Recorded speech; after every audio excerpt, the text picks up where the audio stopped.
ఇకపోతే ఒక వార్త, ఆంధ్రప్రదేశ్ సంబంధించిన ఒక వార్త ఇక్కడ చూద్దాం. ఎవరెంత బాధపడినా భవిష్యత్తు నగరంగా అమరావతి. ఇది రీసెంట్గా కేంద్ర హోంమంత్రి అమిత్ షా గారిని కూడా కలవడం జరిగింది చంద్రబాబు నాయుడు గారు. రేపు పార్లమెంట్ సమావేశాలు, బడ్జెట్ సమావేశాల్లో అమరావతికి చట్టబద్ధత కల్పించండి.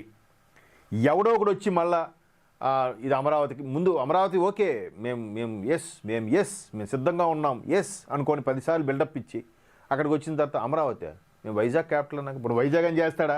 అది చేయడు. ఇప్పుడు కర్నూలు క్యాపిటల్ ఇప్పుడు కర్నూలు అని చేస్తాడా? అది చేయడు. పోనీ నగరం దాటి బయటకు వస్తారంటే అక్కడే ఉంటారు.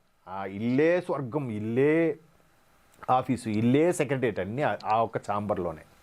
సో ఇట్లాంటి పరిస్థితుల్లో ఈ మహానుభావులు ఎట్లాంటి పిచ్చితొక్కులలాగా బిహేవ్ చేస్తారేమో అని భయంకి దాన్ని చట్టబద్ధత కల్పించాలని విశ్వ ప్రయత్నం చేస్తున్నాడు ఆయన. ఎందుకంటే 14లో ప్రధానమంత్రి మోదీ గారితో కూడా లాంచింగ్ జరిగింది, మొన్న 24లో కూడా మరొకసారి మోదీ గారి చేతుల మీద లాంచింగ్ జరిగింది. అయినా కుయుక్తులు పన్ని ఏదో ఒకటి అమరావతి పెట్టుబడులు పెట్టకండి అని చెప్పి వాళ్ళకి ఆకాశరామన్న లెటర్లు రాయిపించడం.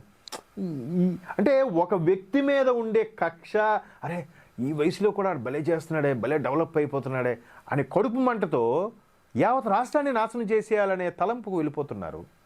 చూసి ఇన్స్పైర్ అవ్వండి. దిరా మనం వాడికన్నా డబుల్ తెచ్చుకోవాలరా, మనం ఇంకా బాగా చేయాలి.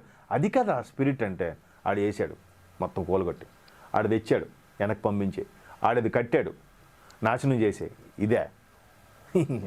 సరే, ఇప్పుడు దీనికి ఏమంటున్నానంటే రాజధానిలో కలిసిపోనున్న విజయవాడ, గుంటూరు, మంగళగిరి ఆవకాయ అమరావతి వేడుకల ప్రారంభ సభలో ముఖ్యమంత్రి చంద్రబాబు రేపు సంక్రాంతి సంబరాలను పురస్కరించుకుని ముందుగానే ఈ స్టేట్మెంట్ ముఖ్యమంత్రి చంద్రబాబు నాయుడు గారు ఇచ్చారు. అయితే రాజధాని అమరావతిని గ్రీన్ఫీల్డ్ నగరంగా నిర్మిస్తున్నాం. రానున్న కాలంలో విజయవాడ, గుంటూరు, మంగళగిరి పూర్తిగా అమరావతిలో కలిసిపోతాయి. ఎవరెంత బాధపడినా అమరావతి